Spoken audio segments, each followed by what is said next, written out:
ابراہیم علیہ السلام کو جو انسٹرکشن دی جا رہی ہے، جو حکم دیا جا رہا ہے کہ وہ جو بنیادیں تھیں کعبے کی، ان کی بنیادوں پر وہ ایک پورے کعبے کی تعمیر کریں، اور وہ کریں اسماعیل علیہ السلام کے ساتھ۔ وَإِذْ يَرْفَعُ إِبْرَاهِيمُ الْقَوَاعِدَ مِنَ الْبَيْتِ وَإِسْمَاعِيلُ، جب ابراہیم علیہ السلام اس گھر کی بنیادیں اٹھا رہے تھے اسماعیل علیہ السلام کے ساتھ، اسماعیل بھی ان کے ساتھ تھے۔ اب اس دعا کا ذکر ہے جس کے بارے میں یہ سیشن ہو رہا ہے، ربنا تقبل منا انک انت السمیع العلیم۔ یہاں تک رکیں گے آج۔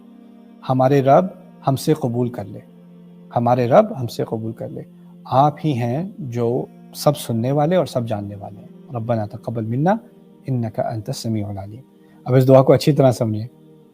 پہلی بات، ابراہیم علیہ السلام نے سارے امتحانات پاس کیے ہیں، اللہ تعالیٰ نے ان سے کہہ دیا کہ ان کے پاس قبولیت ہے، وہ تو انسان کے لیے لیڈر ہیں، ان کو قبول کرنے کی دعا کیوں کرنے کی ضرورت ہے؟ وہ تو قبول ہو چکے۔ اب وہ کعبے کی تعمیر کریں، اور کعبے کی تعمیر سے زیادہ بابرکت کوئی عمل میں سوچ نہیں سکتا ہوگا۔ اس وقت سے آج تک کوئی بھی جو عبادت کرے گا، کوئی بھی کعبے کی طرف رخ کرے گا، سجدہ کرے گا، دعا کرے، کوئی حج کرے گا، کسی کی اولاد حج کرے گی، کہیں بھی دنیا میں کوئی مسجد بنے گی، اس سب کا ثواب، اس سب کا ایک کمیشن جا رہا ہے واپس کہاں؟ ابراہیم علیہ السلام کو، جب انہوں نے وہ گھر بنایا ہے۔ اس سے اچھا عمل کیا ہو سکتا ہے؟ اور اچھا عمل کرتے وقت، اس بہترین عمل کے کرتے وقت ان کے ذہن میں کیا دعا آتی ہے، ان کے دل میں کیا دعا آتی ہے؟ ربنا تقبل منا۔ اس میں دو چیزیں بڑی زبردست نوٹ کرنے کی ہیں۔ پہلی تو یہ کہ میں جو بھی کر لوں، میں جو بھی اچھا کر لوں، جیسے فرض کریں میں سوچوں میں بھی یہ لیکچر کر رہا ہوں تو اللہ تعالیٰ کی خدمت میں ایک سروس ہے اور اس سے لوگوں کا فائدہ ہوگا، تو اس کا مطلب ہے میں نے بڑا تیر مار لیا، نہیں۔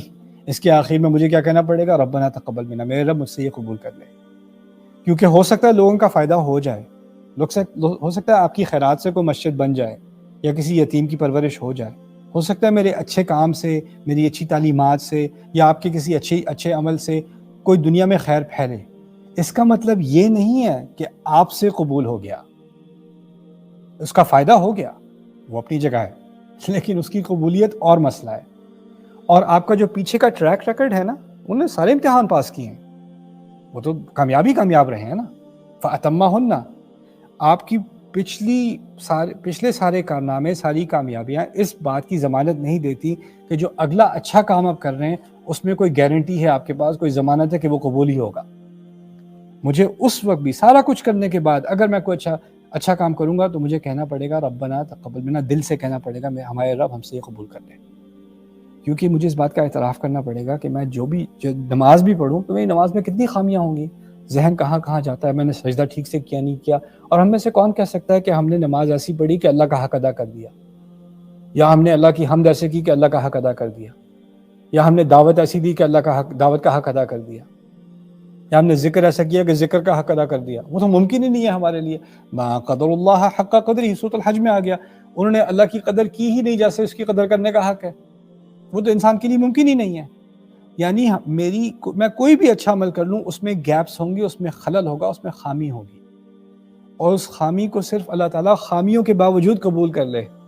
میں آپ کو مثال دیتا ہوں، وَلِلَّهِ الْمَثَلُ الْأَعْلَىٰ، اگر میں نے بہت ہی بری لکھائی میں ہوم ورک کیا ہے اور میں ٹیچر کو پکڑا رہا ہوں، پلیز ایکسیپٹ کر لیں، دوبارہ نہ کروائیں، اسی کے مارکس دے دیں، اسی کو چیک مارک ڈال دیں اس کے اوپر۔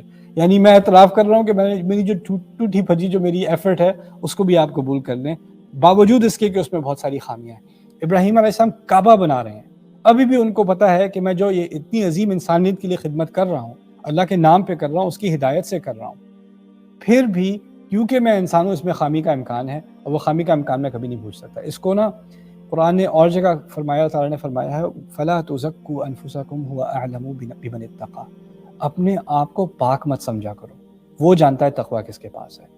میں اپنے اعمال کی وجہ سے، اپنی اچھائیوں کی وجہ سے، اپنی خیرات کی وجہ سے، اپنے علم کی وجہ سے، اپنی عبادات کی وجہ سے اپنے آپ کو پاک سمجھنے لگوں نا، تو میں ابراہیم علیہ السلام کی سنت کو بھول گیا، میں ان کے دین پر قائم ہوں۔ ان کا دین کیا ہے کہ آپ جہاں جتنی بھی ترقی کر لو، سارے امتحان بھی پاس کر لو، پھر بھی اللہ تعالیٰ سے بھیک مانگنی ہے کہ اللہ قبول کر لے، ربنا تقبل منا۔